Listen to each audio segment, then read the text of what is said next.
Glo, Yes, ma'am. okay na ba yon? Alamig, ano? Glo, pagmeriendahin mo na sila pagkatapos papaliguin at may Oo. lakad pa yan. Oh, bigyan ninyo si Morales ng picture na yon. At lagyan ninyo ng caption, Picture of Mrs. Guato as a corrupt mother. Good afternoon. Good afternoon. Good afternoon. Isa lang. Sure. Excuse us, please. Excuse us? May conference pa ako mamaya eh.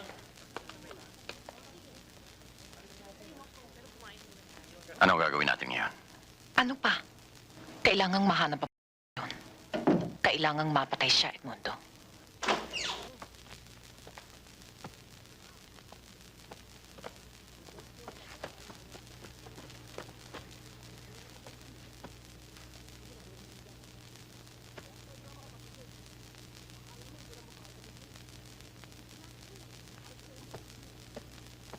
Inumin mo muna tong kape mo. Thank you.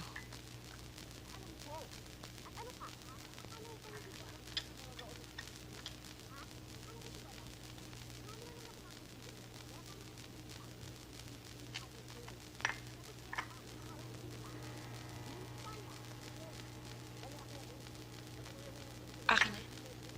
Sige. Bumalik kami sa bodega. Wala sila. Wala ang katawan ng inay mo at ng itay mo.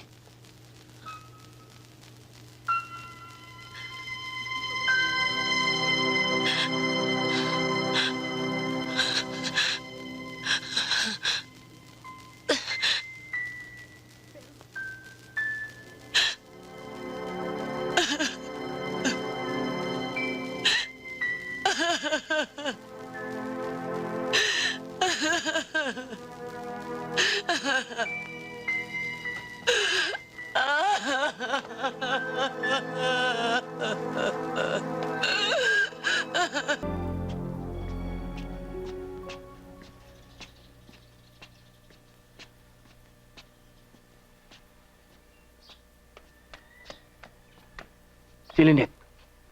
Umalis na kagabi pa. Buo na ang loob nun. Huwag mo na siyang guluhin.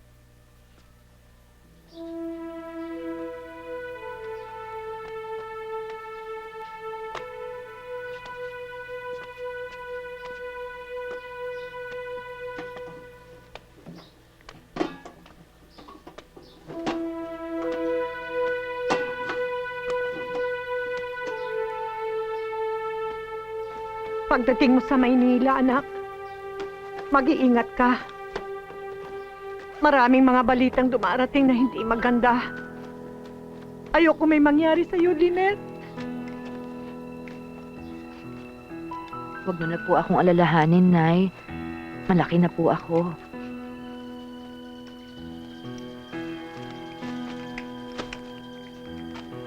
Lynette, huwag mong kalimutan, anak, magdasal. Eto, dadalhin mo ito.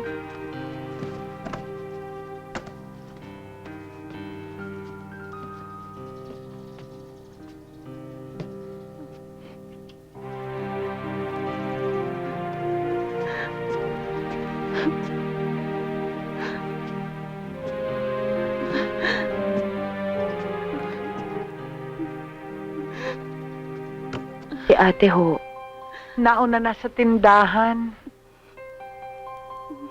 Nang, pakisabi naman ho kay ate, huwag na ho siyang magalit. Naku, di nagagalit sa'yo yun. Nagtatampo lang. Siyempre, ayaw din niyang umalis ka, di ba?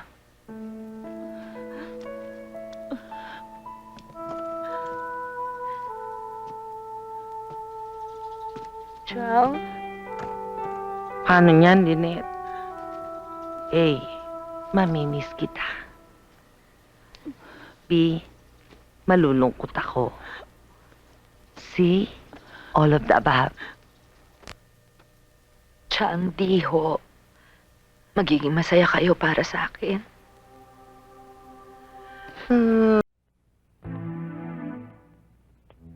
Saan ka pupunta? Dun sa malayo. Dun sa walang masyadong schedule at pasyente. Tatakas ka? I'm entitled to it. Yes, you are! Kung ang talagang dahilan ay magpapahinga ka, aalis ka dahil hindi mo matanggap na namatayan ka ng pasyente. Anong gusto mong gawin ko? Magsaya, tumawa? I'm leaving, Dale, and nobody can stop me. Hindi mo na kasalanan kung namatay man si Annette. Ginawa mo na ang lahat. Diyos na may kagustuhan nun. I failed, and that's the truth. Aalis ka dahil mayabang ka. Hindi ka makaharap sa pagkatalo. You're self-centered, selfish, spoiled brat. Sino ka, Diyos? I still love you. You need me. And I need you.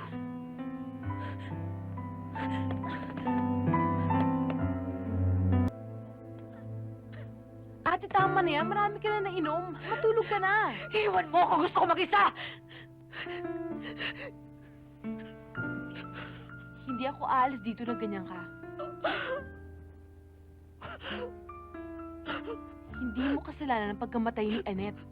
Alam mo, lahat kayo yan ang sinasabi ninyo eh. Hindi ninyo naiintindihan kung gaano ka-importante sa akin ang kaso ng batang yon. Parang ako namatay. Ang aking ambisyon, ang aking propesyon. Pero hindi pa huling lahat. Everyone knows you're a good doctor. Isa lang si Annette sa mga... Oo, isa lang yun. Pero siya ang importante. Siyang showcase ko para sa Dona Serizal Award. And Michelle, I need that award very badly. I need it so bad. Ate, Bumalik ka na nga, wala ka naman naintindihan.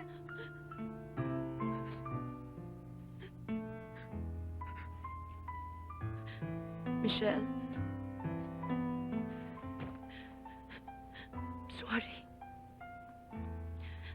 I'm sorry, ha? naiintindihan naman kita eh. Pero Michelle, hindi lang yun eh. Naiinis ako sa sarili ko. I'm not supposed to be feeling this way. Para ako. You feel for somebody. Dapat hindi. Bakit hindi? Dahil mali. He's so irresponsible. He's so conceited. Si Eric Razon.